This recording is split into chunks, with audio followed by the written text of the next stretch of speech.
BJPಯ ಒಳ ಜಗಳಗಳಂತೂ ಅಬ್ಬಬ್ಬಬ್ಬ ಕೇಳೋಕ್ಕೆ ಆಗಲ್ಲ. ಯಾಕಪ್ಪ ಅಂತಂತಂದರೆ ಪ್ರತಿದಿನ ನಾನು ಎರಡು ಬಣಗಳಾಗ್ಬಿಟ್ಟಿವೆ.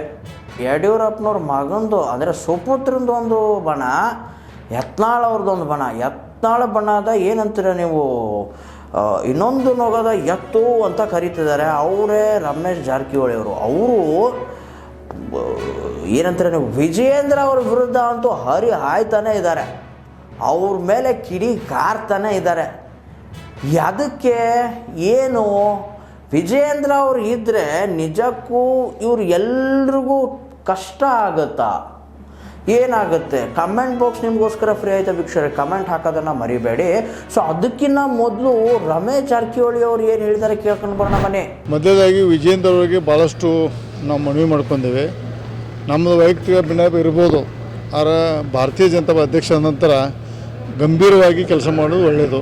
ಮೊನ್ನೆ ನಾನು ದಿಲ್ಲಿಲಿ ಹೇಳಿದ್ದೀನಿ, ಅವ್ರ ಹುಡುಗಾಟ ಬುದ್ಧಿ ಮತ್ತು ಸಣ್ಣ ವಯಸ್ಸು ಸಣ್ಣದಿರೋದ್ರಿಂದ ಆ ಸ್ಥಾನಕ್ಕೆ ಅವ್ರಿಗೆ ಲೈಕಿಲ್ಲ, ಅವ್ರು ಬಿಟ್ಟು ಕೂಡ ಒಳ್ಳೆಯದು. ಈಗ ನಾನು ಹೇಳಿದ್ದೀನಿ, ಯಾಕೆ ಯಡಿಯೂರಪ್ಪ ಅವರು ಭಾಳಷ್ಟು ಹೋರಾಟ ಮಾಡಿ ಆ ಸ್ಥಾನಕ್ಕೆ ತಲುಪಿದ್ದಾರೆ. ಅವ್ರ ಮಗನಾಗಿ ಅಲ್ಲಿ ತಲುಪಿ ಅದಕ್ಕೆ ವ್ಯರ್ಥ ಆಗಿದೆ. ಅವ್ರಿಗೂ ಸಹಿತ ಯಡಿಯೂರಪ್ಪನ ಹಿರಿತನಕ್ಕೆ ಅವ್ರಿಗೆ ಮಾಡಿದಂಥ ತ್ಯಾಗ ಹೋರಾಟಕ್ಕೆ ಸಹಿತ ಮಂಕಾಗತ್ತೆ ಅನ್ನೋ ಸಂದರ್ಭದಲ್ಲಿ ಅವರು ಬಿಟ್ಟು ಮುಂದೆ ಎಕ್ಸ್ಪೀರಿಯನ್ಸ್ ಅಂತ ಆಗೋದು ಒಳ್ಳೆಯದು. ಯಾಕಂದರೆ ಅವರು ನಮ್ಮ ತಲೆ ವಿಡಿಯೋ ಇದೆ, ಅವ್ರು ಹೇಳಿದ್ದಾರೆ. ಅವರು ನಮ್ಮ ಕಡೆ ಯಾಕಂದ್ರೆ ಅವತ್ತು ಹುಬ್ಬಳ್ಳಿಗೆ ಬಂದರು ಫಸ್ಟು ಜಗದೀಪ್ ಪಾಲ್ ಅವರು, ಆಮೇಲೆ ಬಿಜಾಪುರ ಬಂದರು. ಬಿಜಾಪುರ ಬಂದು ಬೆಳಗಾವಿ ಬಂದು ಮುಖಾಂತರ ದಿಲ್ಲಿಗೆ ಹೋಗ್ರು.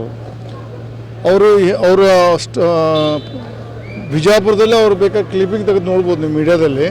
ಅವ್ರು ಸಲಹೆ ಕೊಟ್ಟರು ನಮಗೆ, ನೀವು ಒಳ್ಳೆ ಕೆಲಸ ಮಾಡಿದ್ರಿ, ಅಹೋರಾತ್ರಿ ಉಪವಾಸ ಕೂತಿರೋ ಬಿಟ್ಟು ಸ್ಟಾಪ್ ಮಾಡಿ ನೀವು ಟೂರ್ ಮಾಡಿ ಎಲ್ಲ ಎಲ್ಲಿ ನೊಂದಾರ ಜನಕ್ಕೆ ಭೇಟಿಯಾಗಿ ಅವ್ರದ್ದೆಲ್ಲ ವರದಿ ತೊಗೊಂಡು ದಿಲ್ಲಿಗೆ ಬಂದು ಕೂಡ ತೆಗೆದಿದೆ. ಅವ್ರು ಹೇಳಿದಷ್ಟು ಪ್ರಾರಂಭ ಮಾಡಿದ್ದು. ಅವ್ರು